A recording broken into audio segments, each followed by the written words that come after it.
आज डॉक्टर शिवनारायण जी यादव की आत्मकथा कुली से कुलपति तक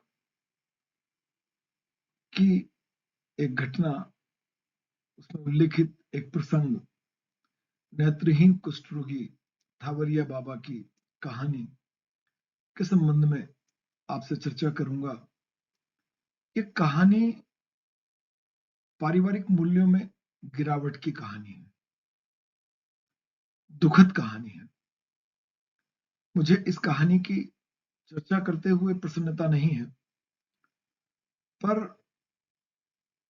हम सबको प्रेरित होने के लिए, जागृत होने के लिए, अपने परिवारजन, प्रियजन, इष्ट मित्र, सबका ध्यान रखने के लिए ये आवश्यक है कि हम इस कहानी के नकारात्मक और सकारात्मक पक्ष पर चर्चा करें। थावरिया बाबा एक आदिवासी थे। वह बड़वानी के पास नर्मदा नदी के पार के एक गांव के रहने वाले थे। जब उन्हें कुष्ठ हो गया तो यह दुखद है कि उन्हें उनकी पत्नी छोड़कर चली गई। उनके दो विवाहित पुत्र थे। उन दोनों पुत्रों ने उनको गांव के बाहर खेत के कोने में झोपड़ी बनाकर रख दिया। वे उस झोपड़ी में उनको देर सबेर खाना दे आते थे। वह नेत्रहीन कुष्ठ रोगी थावरिया बाबा अपने बच्चों से मिन्नत करता था कि वह उन्हें उसकी पत्नी से एक बार मिला दें। उसके मन में अपनी उस पत्नी के प्रति भी प्रेम था जो उसके कुष्ठ रोगी होने के कारण उसे छोड़कर चली गई थी। अगस्त 1983 की एक सुबह थावरिया बाबा के दोनों बेटे कुटिया पर आए और उनसे कहा कि चलो, आज तुम्हें माँ यानी माता जी या थावरिया जी की पत्नी से मिलवा देते हैं। स्वाभाविक है, थावरिया बाबा खुश हो गए। उनकी आज पत्नी से मिलने की इच्छा पूरी होने जा रही थी, जो उसे छोड़कर चली गई थी। वह नेत्रहीन था, लाचार था, स्वयं कहीं जा नहीं सकता था और उसकी पत्नी छोड़कर ही चली गई थी, तो उसके मिलने आने का तो प्रश्न ही नहीं था। फिर भी थावरिया बाबा उससे मिलना चाहते थे और उनकी अभिलाषा थी कि उनके बच्चे एक बार उनको उनकी पत्नी से मिलवा दें। दोनों बच्चे सुबह 4 बजे अपनी बैलगाड़ी में थावरिया बाबा को बिठाकर गांव से चल दिए। गांव उस वक्त सोया हुआ था। थावरिया बाबा अपने बेटों को आशीष दे रहे थे कि वह उनको उनकी पत्नी से मिलवाने ले जा रहे थे। लगभग 1.5 घंटे के सफर के बाद इन लोगों ने एक चिखलदा गांव पार किया और उसके आगे नर्मदा पर बने राजघाट पुल पर आकर बेटों ने थावरिया बाबा से कहा, नर्मदा जी आ गई है, प्रणाम करी लो। नेत्रहीन थावरिया बाबा ने दोनों हाथ जोड़कर अपने प्रणाम किया, नर्मदा बाई का, नर्मदा माँ का, नर्मदा नदी का जय जाप किया।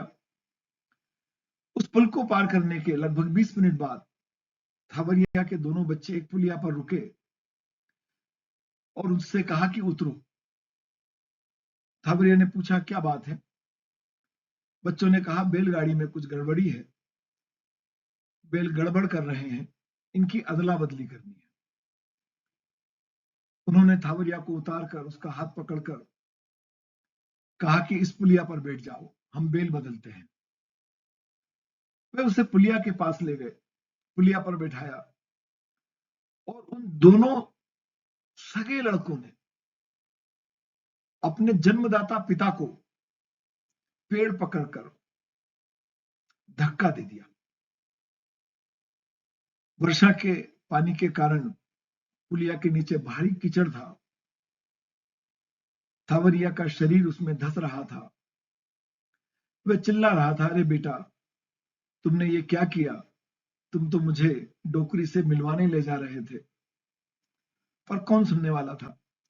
उसके दोनों बच्चे बैलगाड़ी में बैठकर गांव वापस भाग गए। थावरिया का शरीर धीरे धीरे उस छोटी सी नदी नाला उसके दलदल में धंसता जा रहा था। वह चिल्ला चिल्ला कर अपने को बचाने की गुहार लगा रहा था। तब तक सुबह हो गई थी। समीपवर्ती किसान अपने खेत से निकल पड़े और किसी किसान ने जब पुलिया के नीचे से आवाज सुनी तो वह रुका और उसने देखा कि कोई वृद्ध दलदल में फंसा हुआ है। उसने अपनी बैलगाड़ी की रस्सी खोली और पुल पर खड़े होकर थावरिया बाबा की ओर रस्सी फेंकी और कहा कि रस्सी पकड़ लो। वह नेत्रांध रस्सी कैसे पकड़ता? उसने कहा, मुझे दिखता नहीं है। तब कृषक ने रस्सी उसके सिर पर डाली और कहा कि अब इसे मजबूती से पकड़ लो। तब तक उसने अपने आसपास के 2-3 किसानों को आवाज देकर और इकट्ठा कर लिया था और सबने मिलकर रस्सी के सहारे थावरिया को किनारे खींचा और उसे बैलगाड़ी में डालकर जिला अस्पताल ले गए। जिला अस्पताल से उसे आशाग्राम रेफर कर दिया गया। आशाग्राम डॉक्टर यादव का एक कुष्ठ रोगी सेवा संबंधी प्रकल्प था जो अभी शुरू ही हुआ था। 1 माह हुआ था। वहां कीचड़ में सने हुए थावरिया बाबा को बैलगाड़ी से लाए। डॉक्टर ठक्कर का उनके पास जो जिला चिकित्सालय में सिविल सर्जन थे, पर्चा था जिसमें लिखा था कि इसे आशाग्राम में भर्ती करें। आश्चर्य देखिए आप, आशाग्राम में कोई नियमित चिकित्सालय नहीं था और यह उस सिविल सर्जन महोदय को मालूम भी था। फिर भी उन्होंने उसे आशाग्राम भेज दिया। डॉक्टर यादव कहते हैं, अपनी आत्मकथा में लिखते हैं कि हमने उसे बैलगाड़ी से उतारा। सिस्टर लेलिस और सहकर्मियों की सहायता से उसको स्नान कराया, उसके कपड़ों का प्रबंध किया और कार्यालय के पास वाली कुटीर में उसके रहने का प्रबंध किया। 2-3 दिन तक तो थावरिया बाबा कुछ बोल नहीं पाया। चौथे दिन उसने अपनी कहानी सुनाई और उसने कहा कि मैं अब अपने बेटों के पास हरगिज नहीं जाऊंगा। थावरिया का शरीर थक गया था, पर शारीरिक से ज्यादा उसे मानसिक आघात लगा। उसे डायरिया हो गया।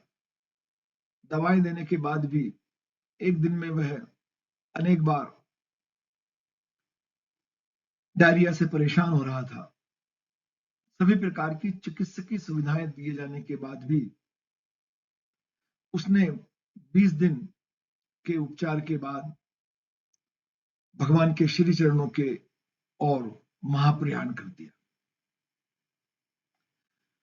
आशाग्राम में यह पहली मौत थी जिसका अंतिम संस्कार आदिवासी परंपरा के अनुसार आशाग्राम ने किया। जब आशाग्राम ने धन संग्रह के लिए रसीद कट्टे छपवाए तो उस रसीद के बैकग्राउंड पर थावरिया बाबा का चित्र छपवाया जो उनकी मार्मिक कहानी का स्मरण कराता है। आशाग्राम में भूले भटके मजबूरी में यदि किसी को आना भी पड़ जाता है तो वह मुंह में रुमाल लगाकर आते हैं। इस संबंध में एक बार बाबा आमटे ने कहा था कि मनुष्य के शरीर पर कुष्ठ रोग दूर किया जा सकता है, किंतु उन लोगों का क्या किया जाए जिनके मस्तिष्क में कुष्ठ हो गया है। लोगों की मानसिकता बदलना बड़ी चुनौती है। मैं इस कहानी के माध्यम से कुछ बिंदुओं पर आपसे चर्चा करना चाहूंगा। परिवारजन, प्रियजन, पत्नी द्वारा थावरिया बाबा को नकार देना। 1983 की घटना है, ग्रामीण क्षेत्र की घटना है। यह बहुत चिंता का विषय है कि जहां हम संयुक्त परिवार हैं, संयुक्तता की भावना है, ऐसी बात करते हैं, वहां ग्रामीण अंचल में रहने वाले लोगों द्वारा भी, पत्नी द्वारा भी, बच्चों द्वारा भी अपने पिता की सेवा नहीं की गई। और कितनी दुखद घटना है कि जिंदा व्यक्ति को मरने के लिए पुलिया से सगे पुत्रों ने फेंक दिया। दूसरी तरफ आशाग्राम सेवा का एक प्रकल्प जो कुष्ठ रोगियों की सेवा के संबंध में कार्य करता है। कार्य करते हुए केवल 1 महीना हुआ था। उन्होंने अपने सामाजिक दायित्व को निभाते हुए थावरिया बाबा की सेवा भी की और आदिवासी परंपरा के अनुसार विधि विधान से उसका दाह संस्कार भी किया। तीसरा, शासकीय सेवा में आने वाले प्रत्येक व्यक्ति को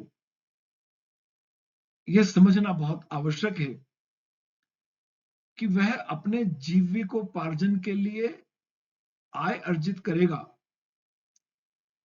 परंतु उसने इस कार्य का चयन स्वेच्छा से किया है और उस कार्य के दायित्वों का पालन करना उसकी जवाबदारी है।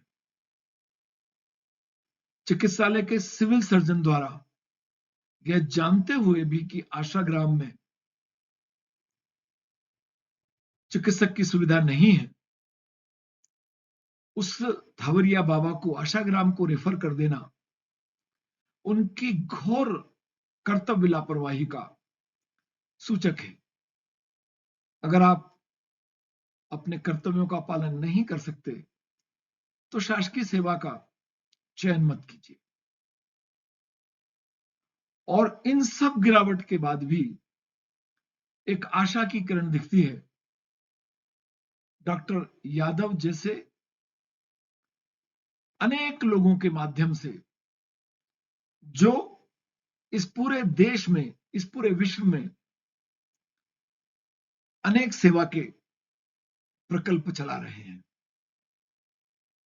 मैं आप सबसे विनम्रता पूर्वक आग्रह करता हूं कि चाहे कैसी भी परिस्थिति हो, अपने परिवारजन, अपने प्रियजन और अपने इष्ट मित्रों का भी ध्यान रखिए, उनकी सेवा कीजिए। अपनी आय का एक हिस्सा, अपने जीवन का कुछ समय समाज सेवा के लिए भी आवश्यक रूप से दीजिए।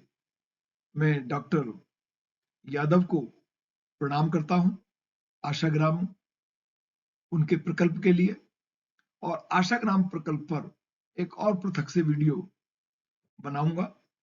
यदि आप मेरे चैनल पर नए हैं, मैं आपसे आग्रह करता हूं कि आप चैनल को सब्सक्राइब कीजिए। इस चैनल पर आपको सामाजिक महत्व के विषय, प्रेरणादायक विषय और समाजशास्त्र विषय से संबंधित वीडियो देखने में आएंगे। आपका बहुत धन्यवाद।